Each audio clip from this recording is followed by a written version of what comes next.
तो माइक का है उसको बोला कि माइक का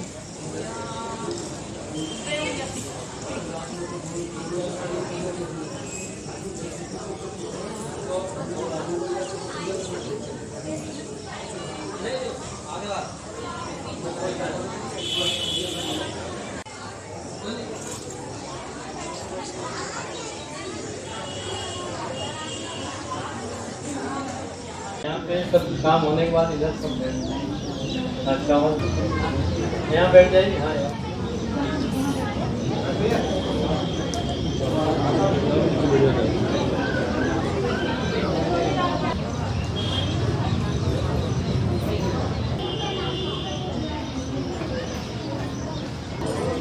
तीन मिनट शेष बचे हैं। साइलेंट।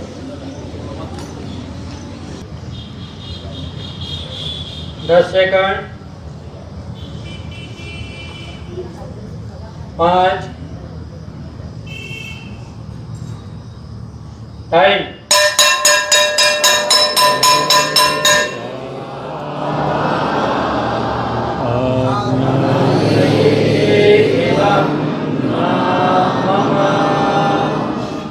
प्रजापतये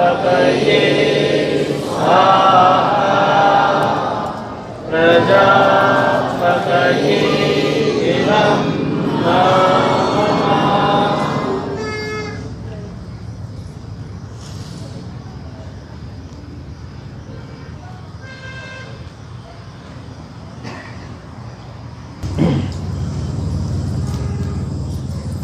मैं ऐसा समझता हूँ, मैंने काफ़ी सोचा, अभी घंटे से बस लगातार सोच रहा हूँ कि आज शाम को क्या बोला जाए, लेकिन बाद में मुझे ये समझ में आया कि आपने पूरे 10 दिनों तक नंदी जी का लेक्चर्स और सब बहुत सुने और काफ़ी कुछ इस संदर्भ में, इस साहब के संदर्भ में और बहुत सारी चर्चाएं हुई। सत्संग का इतना ज़्यादा लुत्फ उठाया कि बिल्कुल सर के ऊपर से तो डुबकी मारना कहते हैं वैसा अपना हो चुका है। इसलिए मैं समझता हूँ कि ज़्यादा कुछ कहने की आवश्यकता यहाँ पर नहीं है और वही रूटीन में बात करती कि कब प्रतिज्ञा ली थी और कब क्या किया था, वो तो खैर अपनी जगह बात है, हम लोगों को अच्छी तरह कंठस्थ हो चुकी है, बहुत बार हम लोग सुन चुके हैं, तो रिपीट करने से कोई मतलब नहीं है। यही बात आज सब लोग के सामने शेयर करना चाहता हूँ कि बदलते वक्त के अनुसार हमको भी अपना कार्य करने की पद्धति को बदलना चाहिए, ऐसा मुझे लगता है। क्योंकि जिस तरह से कुछ समय पहले जो कम्युनिकेशन था वो आज के कम्युनिकेशन में बहुत फर्क पड़ गया है, तो उस कम्युनिकेशन का फ़ायदा हम लोगों को भरपूर उठाना चाहिए। हम लोगों को अपने आश्रम का जो मजबूती है उसको कैसे हम मजबूत करेंगे इस संबंध में हम लोगों को चिंतन करना चाहिए। साहब ने इसके लिए स्वाध्याय एक पहलू दिया हुआ हम लोगों को चिंतन करने के लिए, और मैं समझता हूँ स्वाध्याय करने से ऐसा कोई भी प्रश्न का उत्तर नहीं है जो हम लोगों को मिलेगा नहीं। सब प्रश्न का उत्तर हमारे पास सामने रखा हुआ है, ऐसा यहाँ बैठे बहुत सारे लोगों का अनुभव होगा। तो हम लोग चिंतन करें, संदर्भ विचार करें संदर्भ में कि कैसे हम लोग अपने ठिये को मजबूत करें, कैसे हम लोग अपने ठिये को मजबूत करने के लिए प्रयत्न रहें, कैसे हमारा जो आश्रम का प्रचार है वो कैसे अधिक आज की टेक्नोलॉजी के अनुसार आगे बढ़े। हमें अगर कुछ काम करने के लिए कुछ सीखना पड़ता है या कुछ काम करने के लिए थोड़ा परेशान भी होना पड़े तो मेरे ख्याल से कोई दिक्कत ज़्यादा नहीं होनी चाहिए। इस संदर्भ में थोड़ा हम परेशान भी हों और खुद भी उस काम में करें और बाकी और लोगों को भी इस काम में आगे बढ़ाने का प्रयास करें। बहुत समय पहले प्रचार करना कठिन था, लोगों तक पहुंचना कठिन था, लोगों तक मैसेज पहुंचाना कठिन था और बहुत सारी चीज़ें थी, काम नया था। और साहब मुझे जो काम सौंपा था जिन लोगों को, वो जिन लोगों से कम्युनिकेट कर रहे थे वो उन दोनों के बीच का जो समझने का अंतर था वो बहुत ही डिफरेंट था। नंदी जी अभी आपको आपने देखा होगा कि मैंने इस बार सबसे पहली बार मैंने ये किया कि पूरा कार्यक्रम लाइव किया करने की कोशिश की है और नंदी जी का जो भाषण है उसको सत्संग के रूप में मैंने यूट्यूब पर डालने का प्रयास किया था कि अधिक से अधिक लोगों तक वो सत्संग और वो चीज़ें पहुँचे। क्योंकि होता क्या है कि जब हम लोग चीज़ को सुनते हैं तो बहुत सारी चीज़ें विस्तृत हो जाती हैं। हम पहली बार नंदी जी के सामने बैठकर नंदी जी का सत्संग का जो है प्रवचन हम लोग जो भी कहें उसको नाम को सुन चुके हैं, बहुत बार हमने उसको अंतर्मन में डालने की कोशिश भी की है। लेकिन आजकल के टेक्नोलॉजी में यूट्यूब और कुछ ऑडियो माध्यम ऐसे आ गए हैं जिनका उपयोग करके हम उसको बार बार सुन सकते हैं। तो उस आधार पर लक्ष्य बनाकर मैंने ये एक काम करने की कोशिश की इस बार, और साथ ही साथ ये भी कोशिश की कि कोविड-19 के कारण बहुत सारे लोगों को यहाँ आना हो नहीं पाया, तो क्यों ना यहाँ का प्रोग्राम लाइव हो और बाकी लोगों तक पहुँचे। बहुत सारे लोग रिस्पॉन्स में कोई खास किसी का आया नहीं, लेकिन ये कि लाइव करने की कोशिश इस बार की है। लाइव करने का सबसे फायदा है कि आज की कम्युनिकेशन के हिसाब से हम लोग जो है वो लोगों तक अप्रोच कर सकते हैं। आज इतने सारे धर्म हैं, संप्रदाय हैं, बहुत सारी चीज़ें हैं, हम देखते हैं कि उनका यूट्यूब का और इसका इतना भरपूर वहाँ उपयोग किया जा रहा है, और वही एक सबसे बड़ा थिया है कहा जाए, या सबसे बड़ा एक माध्यम है या होना चाहिए, जिसके द्वारा वो लोग अपनी चीज़ को जनता के सामने रखते हैं। यहाँ मैं पूरी कोशिश करता हूँ कि यूट्यूब के माध्यम से जनता के सामने कोशिश रखी जाए। अब सवाल इस बात का उठता है कि एक यूट्यूब को एक बार में एक ही जगह सब्सक्राइब कर सकता है, बहुत सारे नहीं। अगर मैं चाहूँ भी तो बहुत सारे लोग, मैं बहुत कुछ उल्टा सीधा पैटर्न लगा के भी मैं यूट्यूब पे सब्सक्राइबर बढ़ा नहीं सकता हूँ, कि वो तो मैन टू मैन और फेस टू फेस ही काम होगा, आप दूसरे से बोलेंगे। वही काम जो हम लोग डोर किया करते हैं, उसी तरह का एक बदलाव पैटर्न का तरीका यूट्यूब पर सब्सक्रिप्शन बनाना है। मैं समझता हूँ कि जैसे मैं बोल रहा था कि पहले के समय में ये काम करना, प्रचार करना कठिन था, क्योंकि उस समय माहौल नहीं था, और जो माहौल था वो अनुकूल नहीं था। आज माहौल अनुकूल बहुत है, और माहौल आज अनुकूल इसलिए भी है क्योंकि हमारे पहले जिन लोगों ने काम किया है, एक मंजिल जो बनती है तो पहली मंजिल बनती है, फिर दूसरी पे, तीसरी पे, चौथी पे, पांचवी। अगर हम नदी जी ने एक बार कहा था कि अगर हम चौथी मंजिल पे खड़े तो उसका मतलब यही समझना चाहिए कि नीचे वाली मंजिल में किसी ने काम नहीं किया। तो नीचे वाली मंजिल 2-3 बनी है, तभी हम लोग चौथी मंजिल पे खड़े होने का साहस जुटा पाए हैं। आज इन 100-105 वर्षों में प्रचार के दौरान हम लोगों ने ये समझा इस बात को कि पुराने लोगों ने जो काम किया है, उस काम का फायदा आगे के लोगों को भरपूर मिल रहा है। और क्योंकि कम्युनिकेशन इतना तगड़ा है कि हम कोई भी चीज़ सामने रखते हैं तो तुरंत वो स्प्रेड हो जाती है, जिसको हम वायरल होना बोलते हैं, तो वो चीज़ पूरी दुनिया में एक सेकंड में फैल जाती है। साहब की इच्छा होगी उस समय ये चीज़ फैलेगी और उस समय ये चीज़ होगी, और आज के समय में प्रयत्न हमको करना चाहिए। नरेंद्र जी ने अपने कहते समय एक बार कहा था कि हम सबको अपनी ड्यूटियाँ पूरी करनी चाहिए। हमको ये नहीं देखना चाहिए कि सामने वाला क्या कर रहा है, क्या नहीं कर रहा है, कितना कर रहा है, कितना नहीं कर रहा है, कितना उसको करना चाहिए, ये फैसला करना हमारे हाथ में नहीं है। पहली बार तो हम काम अपना कर नहीं रहे हैं। अपना प्रोडक्ट होता है तो उसका मार्केटिंग होती है, अपना प्रोडक्ट को बदला जा सकता है, अपने प्रोडक्ट में बदलाव किए जा सकते हैं, अपने प्रोडक्ट में कम्युनिकेशन का साधन बदला जा सकता है, उसका रेपर बदला जा सकता है। हम जिस माध्यम जिसके लिए काम कर रहे हैं वो काम हमारा कोई भी नहीं, वो निर्धारित किया हुआ काम है। उसमें हम प्रोडक्ट को चेंज कर सकते हैं और हम कुछ उसमें बदलाव कर सकते हैं। जैसा बताया वैसा ही बताना पड़ेगा हमको, और जब उसको फैलने का समय आता तब फैलेगा, ये हमारे हाथ में भी नहीं।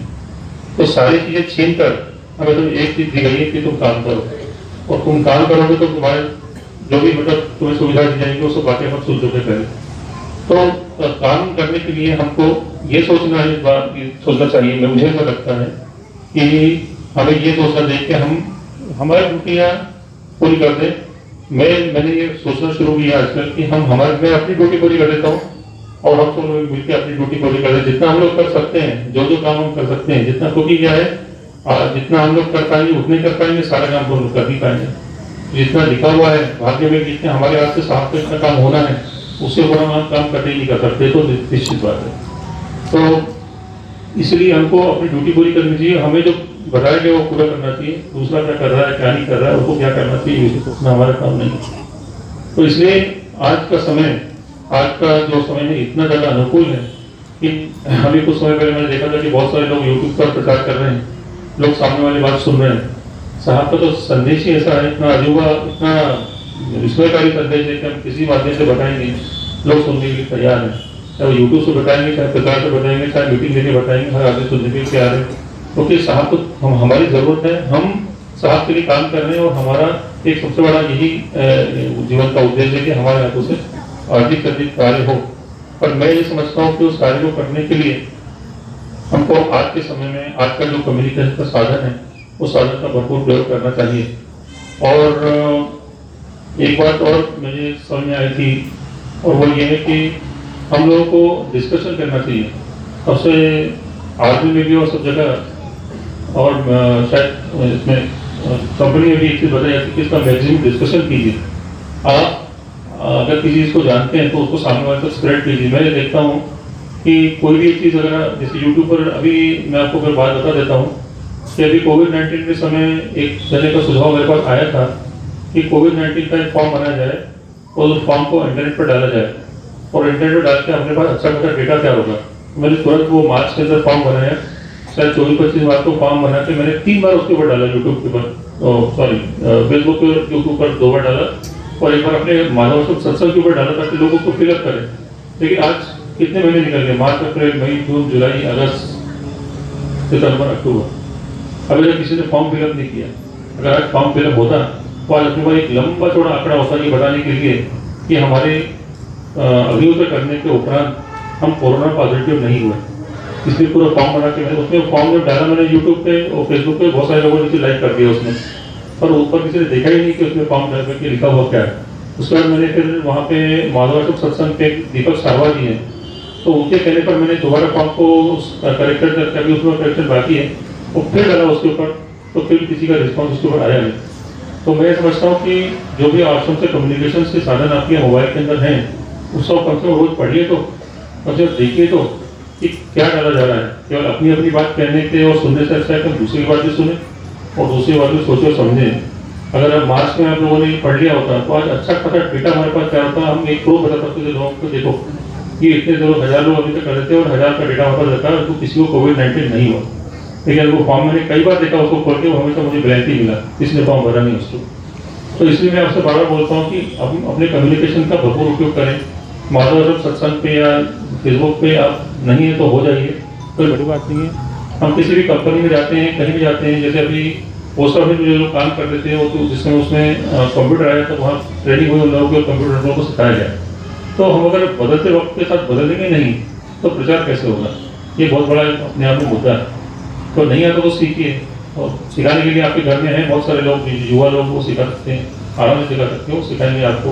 वो नहीं सिखाएगा तो पड़ोस का युवा सिखाएगा, वो नहीं सिखाएगा तो कोई तीसरा सिखाएगा, थर्ड कोई भी सिखाएगा। नली जी ने कहने में अभी सत्संग, क्योंकि सत्संग के एडिटिंग पूरी मैंने की है तो इसलिए मैंने पूरा एक एक लफ्ज सुना है, उसमें उन्होंने ये बोला था इच्छा करेंगे तो सब कुछ होगा और इच्छा नहीं करेंगे तो कुछ भी नहीं होगा। तो अगर हमारी कोशिशें हैं कि हमें काम करना है, पहली बात तो सोचना पड़ेगा कि काम करना है कि नहीं करना, करना करें तो उसके लिए जो भी एफर्ट करना पड़े, जो प्रयास करना पड़े वो सारे करने की तैयारी हम लोग के पास होनी चाहिए। कोई अनपढ़ है, पढ़ा लिखा नहीं है, सब लोग मोबाइल यूज़ करते हैं और सब लोगों को व्हाट्सअप चलाना आता है। मैं यहाँ पे ऐसे लोग पढ़ा कर दूँगा बैठे लोगों को जिनको जो पढ़े लिखे नहीं फिर भी व्हाट्सअप चलाना। इसलिए क्या है कि साहब के कार्य में पढ़ा लिखा होना तो जरूरी नहीं, क्योंकि शर्तें ही रखी है उन्होंने कि पढ़ा लिखा होना चाहिए। साहब का काम करने के लिए कोई शर्तें हैं क्या कि आप 12वीं पास होनी चाहिए या MA BEd PhD होनी चाहिए तभी साहब का काम कर सकते हैं, तो नहीं है। इसी साहब को काम करने के लिए जो कम्युनिकेशन आगे आते जाएंगे उस सब कम्युनिकेशन का उपयोग करके उसको स्प्रेड करने का काम अगर हम लोग करेंगे। और मैं देखता हूँ कि जैसे यूट्यूब पर बहुत सारे जो वीडियोज हैं वो वीडियो मुझे मतलब कई बार इसकी शर्म आती है कुछ सोच सकती है। 2011 से ये चैनल और इसके काम इंटरनेट पर शुरू हुआ है और अभी कुछ प्रयास तो थोड़ा सा बढ़ा लेकिन ज़्यादा कुछ बढ़ नहीं पाया, तो बहुत थोड़ा सा है। हम बाकी संस्थानों का अगर वो देखेंगे तो उसका लाखों में रेटिंग और लाइक्स पढ़ते हैं और कारण से मिलता ही है कि मुझे सबसे बड़ा कारण लगता है ये कि हम एक दूसरे की बात कम्युनिकेट करते ही नहीं, हम एक दूसरे की बात शेयर करते ही नहीं है। अब मैं बात नाम ही लूँगा, कई व्यक्ति मेरे पास आए थे कुछ समय पहले और मैंने उनसे कहा था कि क्या पता है आपको माधव आश्रम का यूट्यूब चैनल है, तो उन्होंने कहा मुझे नहीं पता। वो अभी से करते हुए कई साल हो गए। तो ये एक कारण क्या होता है कि कम्युनिकेशन गैर नहीं, कम्युनिकेशन होता नहीं, हम लोग चर्चाएं करते हैं वो चर्चा का विषय में शामिल होता नहीं, इसलिए इस कारण से वो बात सामने तक पहुँचती नहीं है, उनको ये मालूम चलता नहीं कि अच्छा ये भी है। अगर हम लोग अपनी बात करने में, अपने प्रचार करने में और हम लोग अगर कहीं भी जाते हैं वहाँ पर भी किसी चर्चा करते हैं वहाँ पर भी अगर एक थोड़ा सा जिक्र कर देंगे हम लोग कि यही यूट्यूब का चैनल सब्सक्राइब कर लीजिए, तो एक बात तो छोटे होकर चलते फिरते काम है। अभी तक जितने लोग सब्सक्राइबर हुए हैं उससे कई गुना ज़्यादा लोग बढ़ जाते हैं कि हमको लोग क्यों बढ़ाना है, इसलिए को समझना पड़ेगा। अब यूट्यूब पर फेसबुक पर लोगों की संख्या क्यों बढ़ाना है, तो सिर्फ इसलिए बढ़ाना है कि जहाँ ज़्यादा लोग होते हैं वहाँ पर मीडिया का ध्यान जाता है, जहाँ ज़्यादा लोग होते हैं वो वायरल होती है, जहाँ ज़्यादा लोग होते हैं उसमें लोगों का ध्यान खींचता है, जहाँ ज़्यादा लोग होते हैं वहाँ नए लोग अपने आप शामिल हो जाते हैं। मैं बिल्कुल शर्तिया बात को कह सकता हूँ कि अगर इसमें एक निश्चित जो निर्धारित संख्या नंदी जी ने बताई है की है और उस संख्या तक हम लोग यूट्यूब के सब्सक्राइबर लेकर आते हैं तो आगे आने वाले समय में यूट्यूब के सब्सक्राइबर को सब्सक्राइब करने के लिए आप लोगों को भी कोई मेहनत ज़्यादा नहीं करनी पड़ेगी, ऑटोमेटिकली लोग आएंगे, क्योंकि लोगों का एक वो एक मेंटलिटी होती है कि जहाँ भीड़ है वहाँ अच्छा है। दो डॉक्टर सामने बैठे हुए और एक क्या भीड़ नहीं है, दूसरे जगह भीड़ है, तो भीड़ वाले यहाँ पता करते हैं कि वो डॉक्टर बहुत अच्छा डॉक्टर है, उससे भीड़ ज़्यादा है। तो इसलिए क्या है कि भीड़ देखकर लोग आते हैं और भीड़ लोग तो किसी जगह आते हैं। अभी ये कहना मुश्किल है कि हम जो काम कर रहे हैं उसको प्रतिशत हमें कम मिलेगा, ये कहना मुश्किल है कि हम जो काम कर रहे हैं उसका रिजल्ट हमें कम मिलेगा। हम चाहते हैं कि हम जो काम कर रहे हैं उसका रिजल्ट हमें आज का मिले, वो मिलता नहीं है। कि इसके कारण है तो मुझे लगता है कि प्रोडक्ट हमारा नहीं होता। अगर प्रोडक्ट हमारा होता, कंपनी हमारी होती, हम प्रोडक्ट निकाल रहे होते, तो हम उस प्रोडक्ट में बदलाव करके उसको मार्केटिंग के जरिए और ज़्यादा अच्छा पुख्ता करके पेश कर सकते थे। पर ये हमारी मजबूरी है, ये मजबूरी के साथ ऐसा कुछ भी नहीं कर सकते। जो बताया उस पर हमको बताना पड़ेगा, इसलिए इसका रिजल्ट कम मिलेगा। हम जो आज मेहनत कर रहे हैं ये हम नहीं बता सकते, ये बताना बहुत मुश्किल है। लेकिन ये ज़रूर बात है, मैं कभी नजरिए से चर्चा करते हुए बात कहता हूँ कि बात ज़रूर है कि आने वाले समय में साहब का झंडा जरूर फहराएगा, साहब का नाम जरूर होगा। क्योंकि साहब ने जो नदी से भी बता रही थी, एक मीटिंग में हुई थी जब अभी शरणागति में सत्संग और सुबह दोपहर खोला था, तो एडिटिंग मैंने पूरी की थी, मुझे पूरा कंटेंट याद है कि उन्होंने क्या क्या बोला। तो उन्होंने ये कहा था कि राम के जो 14 वर्ष का वनवास था वो उसी तरह से साहब का भी तो सब जोड़ा जाए तो 14 वर्ष कुछ महीने निकलता है। ये जन्म देने के बराबर है। जो जन्म देने में माँ को जो कष्ट होता है वो कष्ट साहब ने झेला, उसने जी का फोर्स एक नापा जाता पैमाना था उसको। तो इसलिए क्या है कि साहब ने जो काम हमारे सामने रखा है और हमारी ड्यूटी बनती है कि हम अपने स्तर पे हम किस तरह से उस काम को करते हैं। और जितना काम हमको सिर्फ इतना सोचना है कि हमें इतना काम करना है, बाकी आगे काम होता है कि नहीं होता है कि सोचना हमारा काम नहीं है। तो जिस प्रतिज्ञा से नए युग का प्रारंभ हुआ और जिस प्रतिज्ञा की वजह से उनके सद्गुरु ने उन्हें युग प्रवर्तक कहा,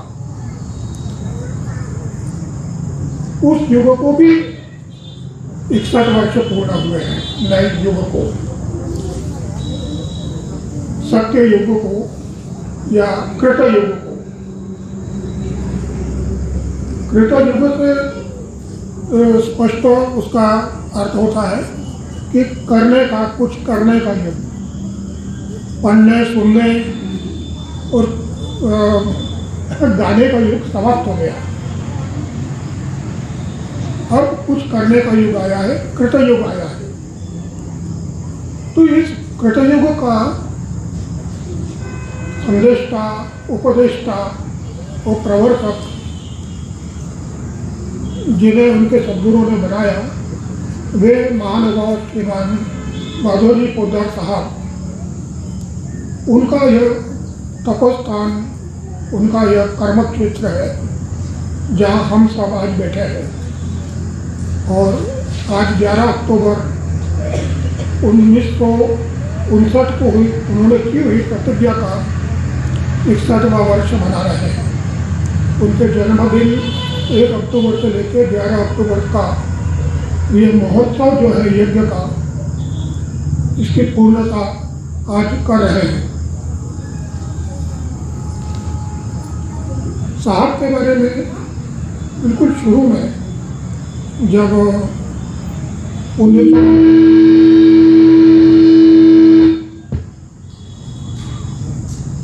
1967 में महानुभाव का अद्भुत दर्शन लिखी गई थी मेरे द्वारा, उस समय परम सद्गुरु ने अपने भक्त को भोपाल साहब से मिलने आने, उज्जैन साहब से मिलने आने की अनुमति दी और उनसे कहा था कि तुम जहाँ जा रहे हो तो वहाँ महाकाल है,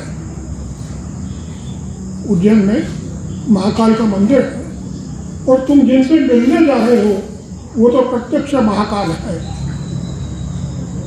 ये अपने शिष्य का वर्णन एक सद्गुरु ने किया है। अगले दिन सवेरे जब वो उनके दर्शन करने गए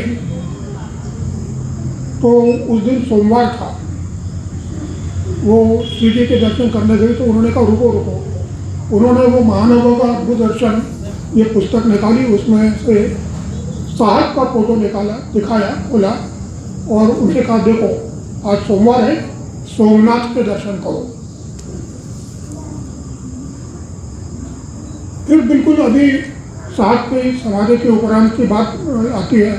जब इस बात की चर्चा चली कि उनका समाधि का निर्माण होना है, तो उन्होंने सुझाव दिया था, जब मनोहर भैया उनसे मिलने गए थे, कि उस समाधि का पत्थर जो है वो काले रंग का होना चाहिए। और काले रंग का कैसा होना चाहिए? तो शिवलिंग में जिस पत्थर का इस्तेमाल करते हैं वो पत्थर होना चाहिए साहब की समाधि के निर्माण के लिए। अब ये जो पत्थर लगा है ग्रेनाइट है काला, अब ये शिवलिंग वाला पत्थर होगा भी और नहीं भी होगा, इससे फर्क नहीं पड़ता है।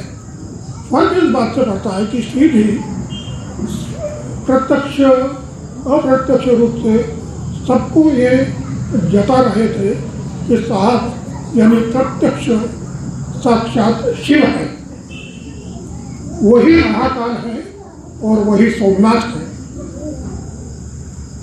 और साहब की समाधि के पश्चात भी, समाधि के ऊपर भी जो पत्थर लगना चाहिए वो लगे जो शिवलिंग का है। मतलब वो इस बात की पुष्टि कर रहे हैं कि ये जो शख्सियत हम सबके सामने आई इस महान कार्य को करने के लिए, वो प्रत्यक्ष शिव है।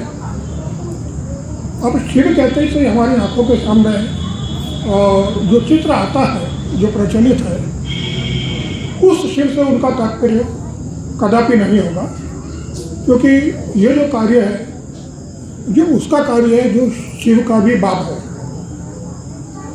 जिसने ब्रह्मा विष्णु महेश को निर्माण किया है। उस शक्ति के कार्य को इतने छोटे स्तर पर श्री जी कभी संबोधित नहीं करेंगे। लेकिन शिव का वैदिक अर्थ क्या है? तो वेदों में शिव का मतलब है शुभ, कल्याणकारक। वेदों का एक सूक्त का सूक्त है, तन्मे मनः शिव संकल्पमस्तु, यानी यार मेरा मन शिव संकल्प से युक्त हो। यहाँ पे शिव का अर्थ वो भभूत रमाए हुए, गले में सर्पमाला डाले हुए जटाधारी शिव जी में होकर, यह शिव का अर्थ है सुंदर, शुभ, कल्याणकारक। मतलब मेरा मन शिव संकल्प यानी शुभ और कल्याणकारक विचारों से ओतप्रोत हो। और वो कैसा होगा ये बताते हुए इसने बताया कि मेरा सारा जीवन जिस तरह बैलगाड़ी का चक्का होता है और बीच में उसका एक नाभि होती है, वो चारों तरफ उससे निकले रहते हैं गोल इसमें, और वो चक्का घूमता है जब तक कि वो नाभि अपने स्थान पर है। हमारे शरीर की भी नाभि होती है, वो पूरा शरीर उसकी इर्द गिर्द चलता है। तो हमारा जीवन इस तरह यज्ञ रूपी जो नाभि है इसके इर्द गिर्द घूमता रहे, यही शिव संकल्प सूक्त का अर्थ है। क्योंकि शिव संकल्प होगा तो हमारे आसपास भी शिव ऐसा वातावरण बनेगा। तो ये जो आज धर्म अपने स्थान से भ्रष्ट नहीं हुआ बल्कि लुप्त प्राय हो गया, मृत प्राय हो गया, इसलिए इस बार धर्म संस्थापना का कार्य न करके धर्म के पुनर्जीवन का कार्य था। इतने बड़े कार्य के लिए जितनी भी कल्याणकारक शक्तियाँ हैं, तुम कितने भी बाधा डालोगे तो भी मैं बोलूँगा।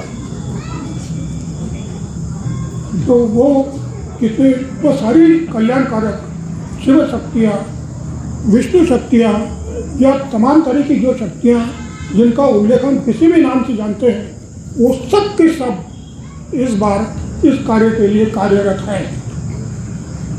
और उनके मुखिया हैं हमारे साहब। ये इनके इर्द गिर्द, उनके साथ साथ ये सारी शक्तियाँ इस बार इस पृथ्वी पर आई है कि ये महान कार्य जो हजारों वर्षों से, या हम कह सकते हैं कि लाखों वर्षों से, जो अपन युग की परिकल्पना करते हैं लाखों वर्षों में, लाखों वर्षों बाद ये कार्य हो रहा है। इस कार्य के लिए जो पावर चाहिए वो लेकर के श्री जी आए हैं, वो पावर लेकर के साहब आए हैं, और वही पावर लेकर के संचालिका जी आई हैं इस दुनिया में। तो साहब ने शिव का अर्थ वही लिया। उन्होंने अपने ऊपर सीजे के आरोप को कि ये शिवावतार है वगैरह जो वो बताना चाहते थे, उन्होंने स्वीकार नहीं किया। और कोई होता तो बड़ा आसानी से भूल जाता कि अरे हमारे सदगुरु ने हमें प्रत्यक्ष महाकाल कहा है, प्रत्यक्ष सोमनाथ कहा है, और शिष्य को चाहिए क्या होता है। उन्होंने कहा नहीं, ये व्यर्थ की बकवाद है। साहब ने कहा हमें हमारा कार्य करना है, और अगर हम ये सब लोगों से आदर लेते रहे, सत्कार लेते रहे, पैर पुजवाते रहे, हार पहनते रहे, तो हमारा कार्य एक तरफ रहेगा और एक संप्रदाय शुरू हो जाएगा। सैकड़ों संप्रदाय ऑलरेडी है इस दुनिया में, किसका भला हुआ उनसे। हमें फिर से वो सच्ची युग जो है, जिसका पुराणों में वर्णन है कि उस समय एक ही जाति थी, एक ही वर्ण था, मानव जाति और मनुष्य वर्ण, एक ही वेद था। आज जो 4 वेद हैं वो उसी एक वेद के व्यास मुनि द्वारा 4 भाग किए गए हैं। मूलतः तो एक ही वेद था। वो स्थिति फिर से लानी है, उसी मूल स्थिति के ऊपर दुनिया को फिर से लाना है। मध्य प्रदेश को नहीं, भारत को नहीं, इस दुनिया को नहीं, बल्कि इस ब्रह्मांड में जहाँ कहीं भी मनुष्य है, इस पूरे ब्रह्मांड को वापस उसी अपने मूल स्थान पर लाना है। तो ऐसा कार्य करने के लिए ये प्रलोभन उन्होंने समझे, ये सब ऋषि जी उनसे कहते थे, और उन्होंने कभी इसको स्वीकार नहीं किया। भले ही स्वीकार न किया हो, भले ही उन्होंने अपने कार्य के लिए अपने को किसी भी प्रकार के आडंबर से दूर रखा हो, लेकिन वस्तुस्थिति श्री जी ऐसा तो नहीं कहेंगे हवा में या श्री जी किसी की चापलूसी तो नहीं करेंगे काम करवाने के लिए। उन्होंने जो कहा वो सत्य है। वो शक्ति जिसको हम शिव शक्ति कहते हैं, साहब ने भी आप देखिए कि ईश्वर पाठ जो लिखा उसमें उन्होंने केवल ईश्वर शब्द का प्रयोग नहीं किया है। ईश्वर शक्ति हर जगह, शिव शक्ति, क्योंकि शक्ति के बिना शिव अधूरा है, और शक्ति शिव के बिना शक्ति कार्य नहीं कर सकती। ये दोनों एक साथ होते हैं, वो यहाँ पर है। और इसीलिए अभी ये जो कार्य उन्होंने संकल्पित किया हुआ है, हम बड़ी बड़ी शक्तियों ने क्या संकल्पित किया है, दत्तात्रेय जी ने जो गुरुओं के गुरु कहे जाते हैं, या भगवान परशुराम ने, या श्री जी ने जो कुछ भी संकल्प किया हो, हम उस तक पहुँच ही नहीं सकते। लेकिन साहब ने जो संकल्प किया है कि घर घर प्रचार अग्निहोत्र का, यही स्वरूप है सत्य धर्म का। इसलिए इसका अर्थ है कि जाति, धर्म, वर्ण, रंग, रूप, भाषा, पहनावा, खान पान, इस तक के परे जो मनुष्य है उस तक इस संदेश को पहुँचाना। और वो पहुँचाना क्या है संदेश कि अग्निहोत्र करो। जो उनकी प्रतिज्ञा है कि मैं श्रुतिपूर्ण जीवन कार्य करूँगा, उस प्रतिज्ञा को साक्षात करने का, उसको मूर्त रूप देने के लिए साहब ने अग्निहोत्र, ये अस्त्र शस्त्र और शास्त्र चुना। इसको दुनिया ने अपनाना है, इसको इस पृथ्वी के हर घर के अंदर पहुंचना है, और वो पहुंच के रहेगा। क्योंकि जिन लोगों ने ये संकल्प किया है, जिसको आप पंच महाभूत कहते हैं ना, क्षिति, जल, पावक, गगन, सवेरा, यानी पृथ्वी, जल, वायु, अग्नि, आकाश, इनके बिना इस दुनिया की कल्पना कोई कर सकता है? पशु पक्षी जो कुछ भी इसमें अस्तित्व नाम है, अस्तित्व इस दुनिया में, वो इन पंच महाभूतों की वजह से है। ये पंच महाभूत जिसके दास हैं, वो शक्ति ये कार्य करने के लिए आई हुई है। इसलिए वो शिव शक्ति है।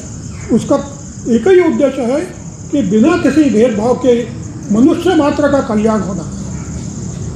और जब इतनी बड़ी बात होती है, तब हिंदू, मुसलमान, सिख, ईसाई, ये तो अत्यंत तुच्छ और क्षुद्र लेबल मात्र है। अपन लेबल लगाते हैं ना किसी चीज़ के ऊपर, ये फलाना ब्रांड है, तो ये हिंदू एक ब्रांड है मात्र। आज मुसलमान सिर्फ एक ब्रांड है, लेबल है।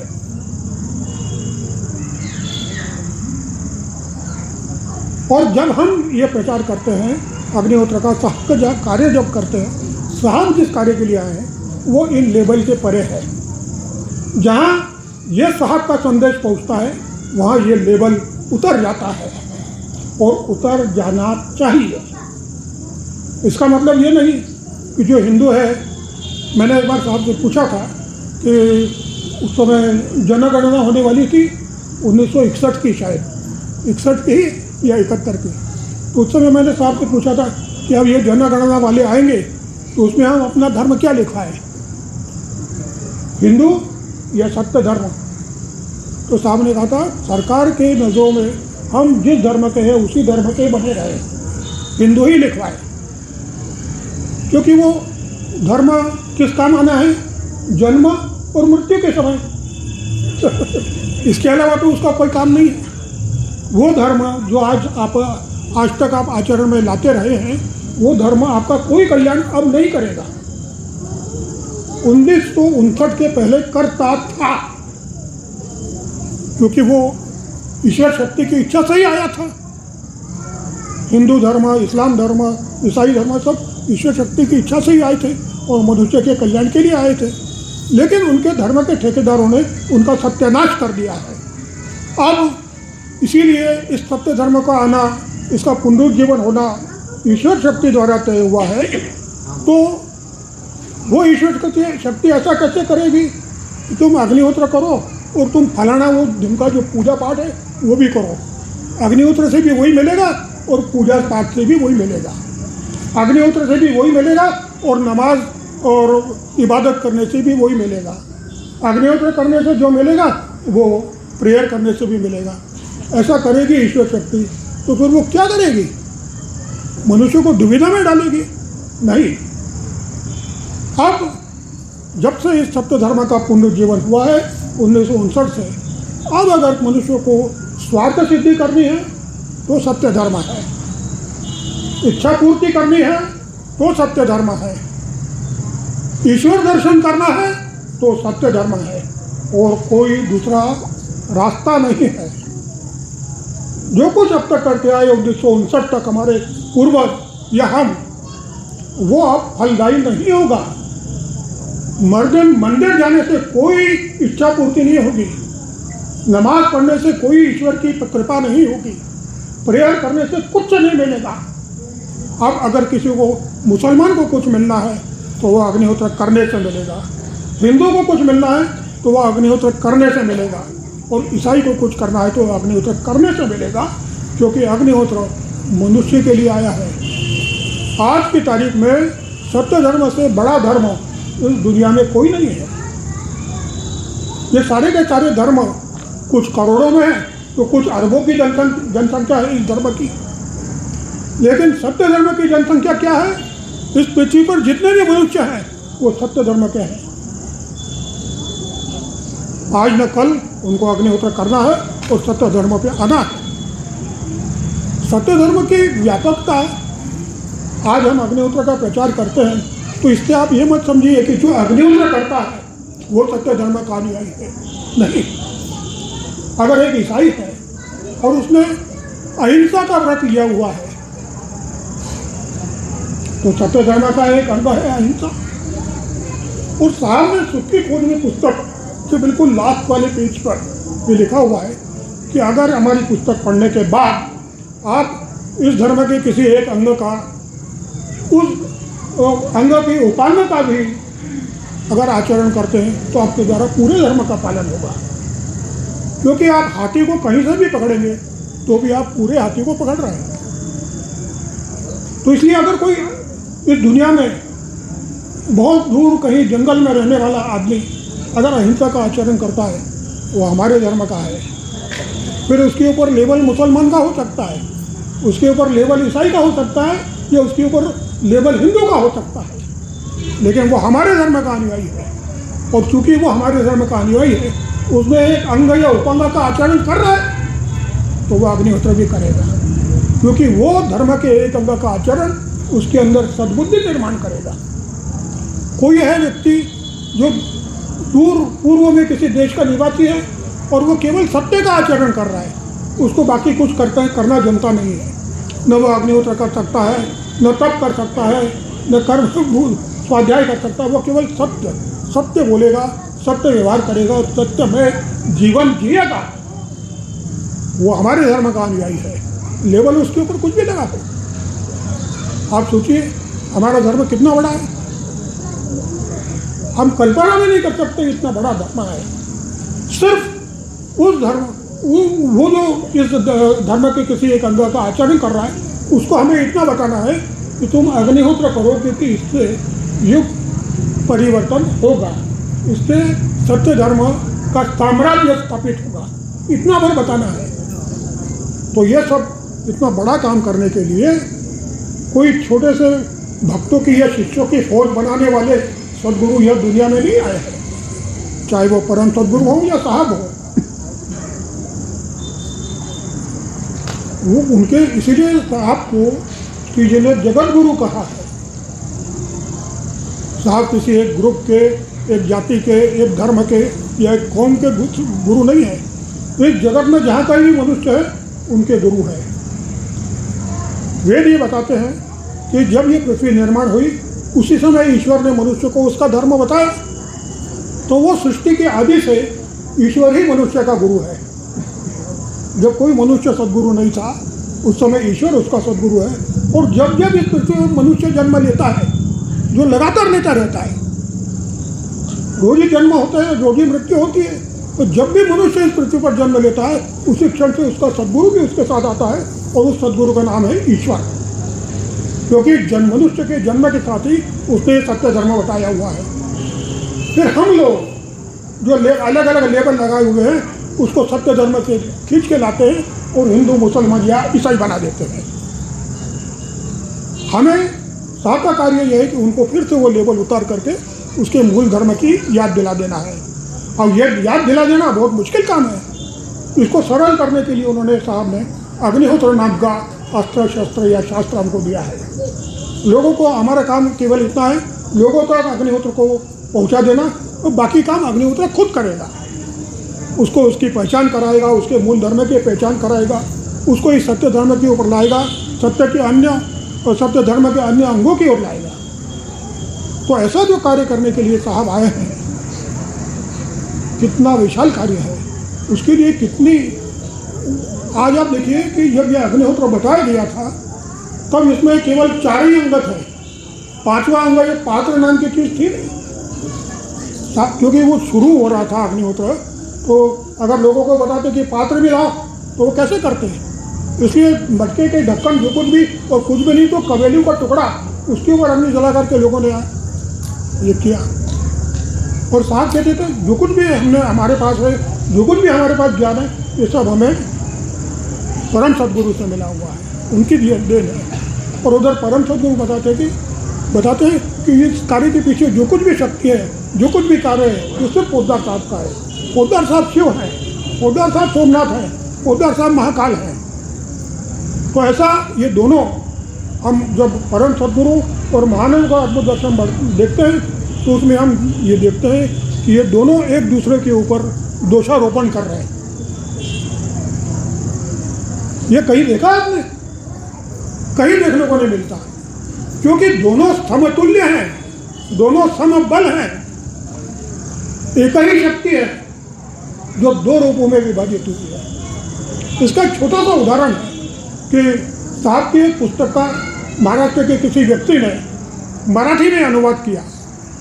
तब साहब भोपाल में रहते थे, विजयनगर में, और वो व्यक्ति उसने मराठी में अनुवाद किया और साहब को सुनाने के लिए आ गया भोपाल में। एक बैठक में साहब ने वो पूरी उसका अनुवाद सुना, उसको ओके किया। लेकिन चूँकि वो व्यक्ति महाराष्ट्र का भक्त था, शिवजी का भक्त था, इसलिए उसको ऐसा लगा कि साहब को सुना दिया तो इससे मन की तसल्ली नहीं होती, एक बार शिवजी को सुना देंगे तो फिर इसको प्रिंट करने के लिए ले लेते हैं। तो वो अक्कलकोट गया। अक्कलकोट जाके बोला कि साहब वो मैंने आपसे बताया था ना कि वो मराठी का अनुवाद, हाँ शिवजी बोले, तो वो मैं आपको सुनाना चाहता हूँ। तो शिवजी ने उसकी ओर इतनी दया दृष्टि से देखा और कहा तुम क्या सुना? हमने तो वो भोपाल में देख और सुन लिया है, हमने वो भोपाल में देख और सुन लिया है। अब बोले नहीं, वो तो उनको सुना दिया था, लेकिन आपको सुनाने आया हूँ। उन्होंने फिर कहा कि हमने वो भोपाल में देख और सुन लिया है।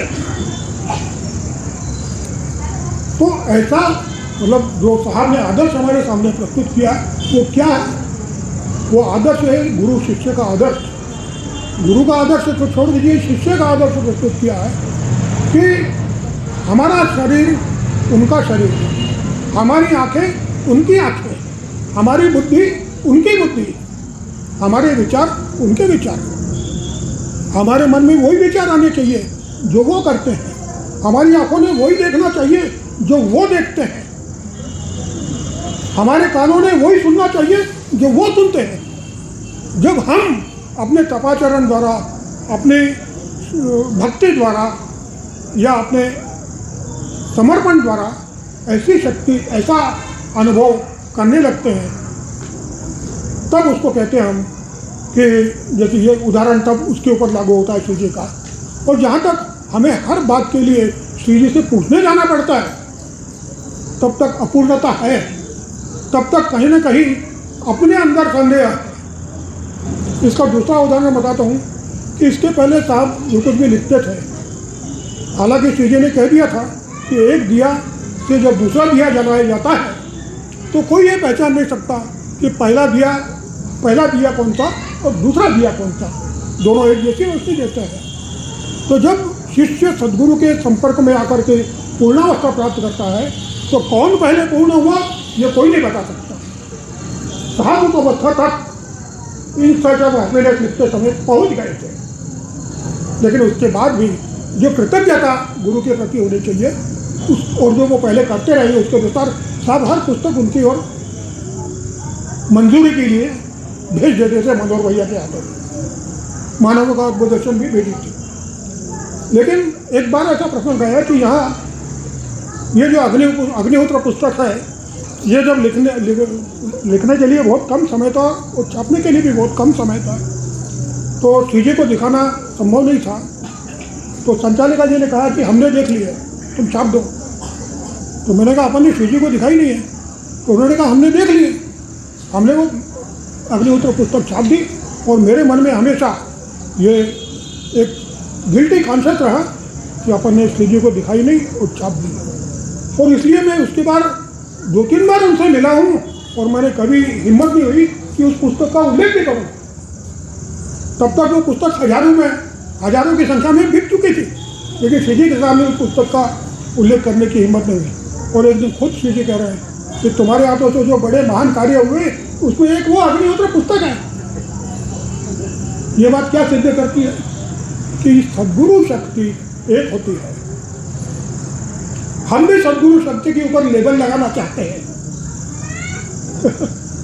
एक लेबल लगा दिया परम सद्गुरु, एक लेबल लगा दिया साहब, और एक लेबल लगा दिया संचालिका जी। ये लेबलिंग जब तक हम करते रहेंगे तब तक हम सद्गुरु शक्ति को और हम ईश्वर शक्ति को पहचान नहीं पाएंगे।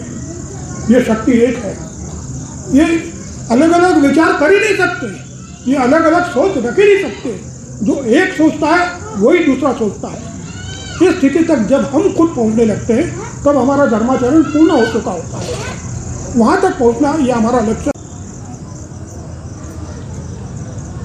उसी तरह कीड़े मकोड़ों की जिंदगी जीना जो अभी तक जीते आए हैं अनेक जन्मों से, कि कुछ कर गुजरना और इस जीवन को सार्थक बनाना, जीते जी, उसका अवसर हमें मिला हुआ है। उस अवसर का हम सब आज ये संकल्प करें कि हम उस अवसर को बिल्कुल निचोड़ कर ग्रहण कर लें।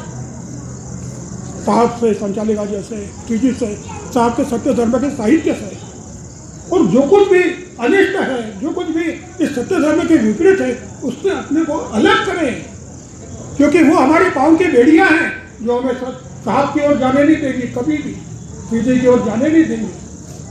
लाखों लोग पड़े हैं वो बेड़ियां पहन करके सीधी कर रहे हैं, वो इस जिंदगी में कहीं नहीं पहुंचने वाले, क्योंकि उनको कहीं पहुंचना है तो ये मार्ग है धर्मपाठ का, इस पर आना ही पड़ेगा। तो इसलिए जितने भी श्री जी के खुद के वाक्य है कि दुनिया में जितने भी तीर्थ स्थान हैं, जितने भी प्रार्थना स्थान हैं, उन सबकी शक्ति खींच करके हमने यहाँ रख दी। तो अग्निहोत्र आपके घर में है।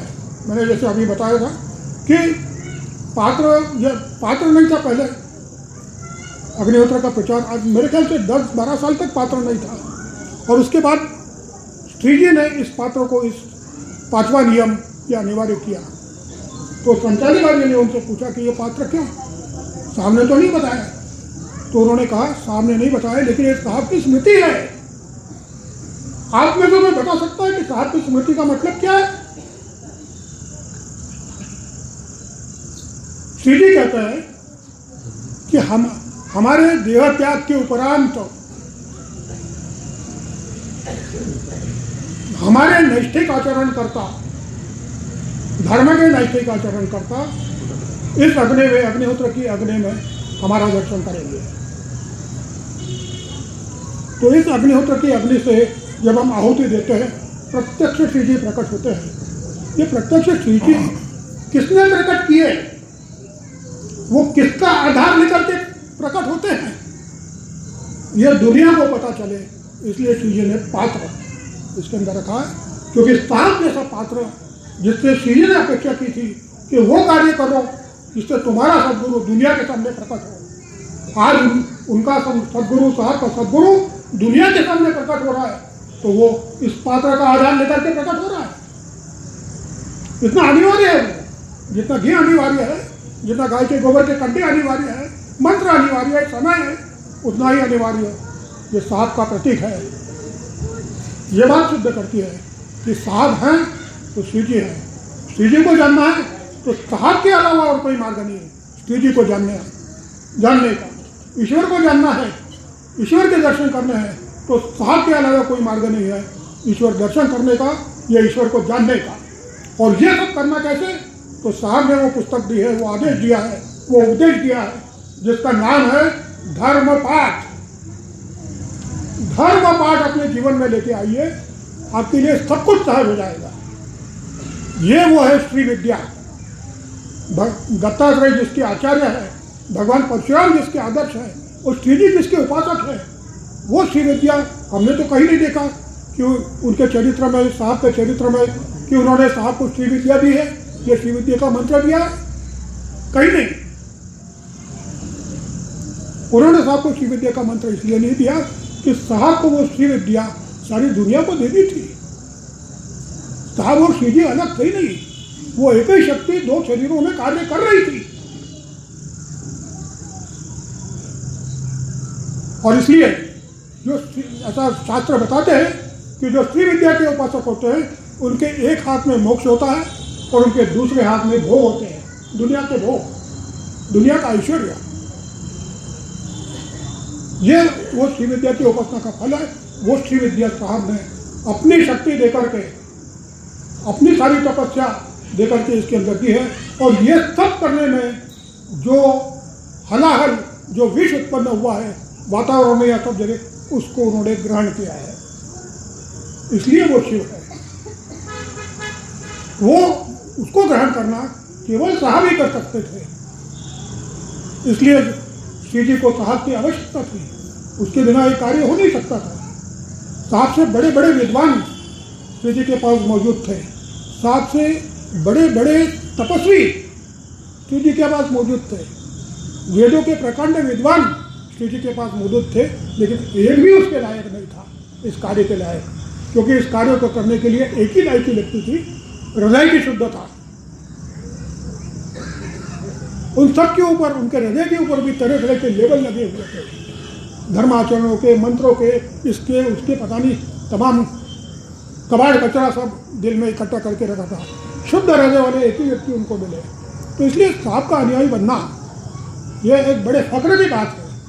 और ये मौका हमारे सौभाग्य से हमें मिला है, तो हमें इस बात का बहुत ध्यान रखना होगा कि हम अग्निहोत्र करें।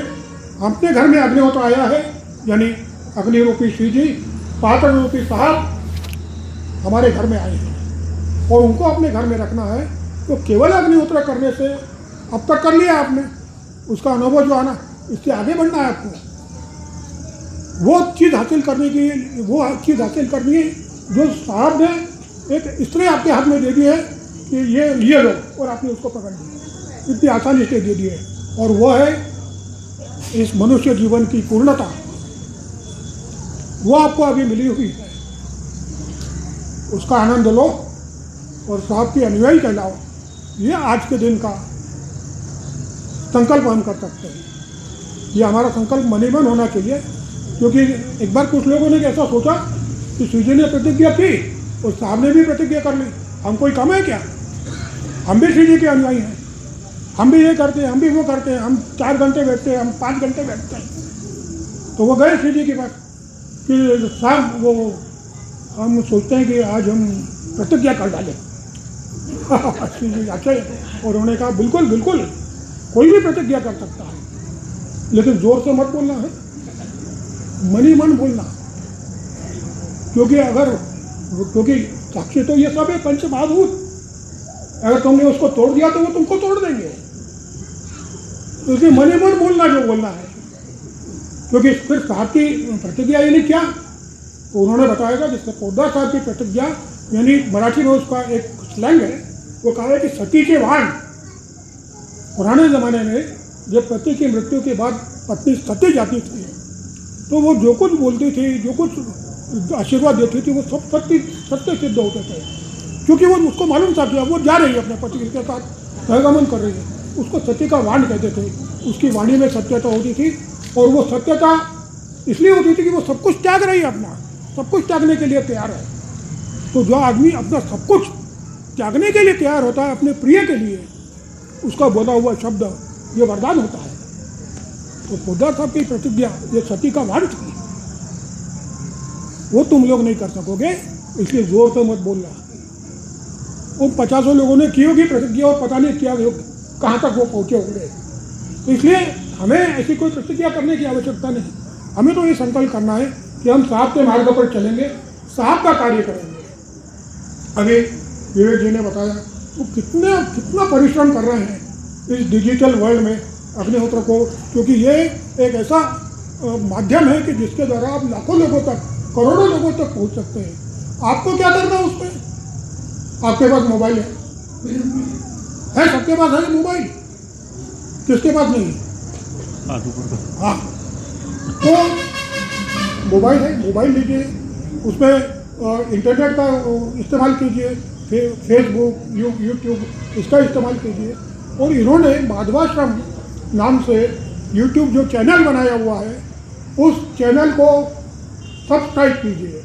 सब्सक्राइब कीजिए मतलब उसके मेंबर बनिए, उसमें अपना ईमेल आईडी डालिए और मेंबर बनिए, और जो कुछ भी उसके अंदर आता है उसको लाइक कीजिए, और अपने फेसबुक पर, अपने व्हाट्सएप ग्रुप पर, जहाँ कहीं भी आप हों वहाँ पे उसको शेयर कीजिए। क्या करना है, क्या लगना है इसमें? 2-4 मिनटों का काम है, इसमें 1 पैसा लगना नहीं है, और आप लाखों लोगों तक साहब का संदेश पहुंचा सकते हैं घर बैठे। इस लॉकडाउन में ये कितना बड़ा अवसर मिला है प्रचार करने का। तो उसके बारे में और मैं ज़्यादा जानता नहीं हूँ, इस लाइन के बारे में आप विवेक जी से संपर्क कीजिए, वो जैसा बताते हैं वैसा सबने करना है।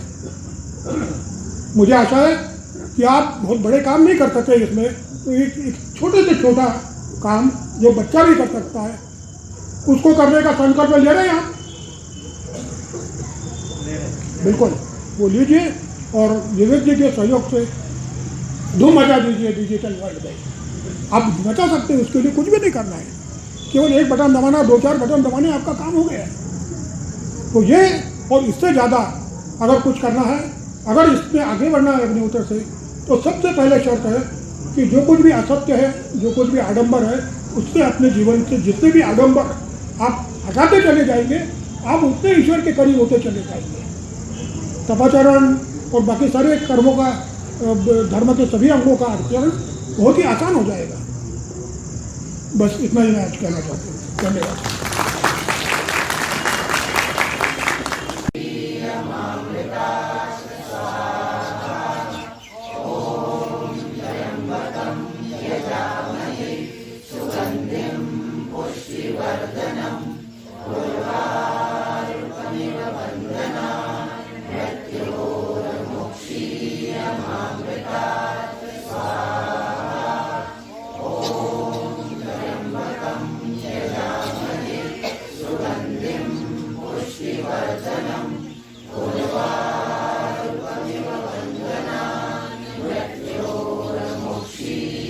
Amen.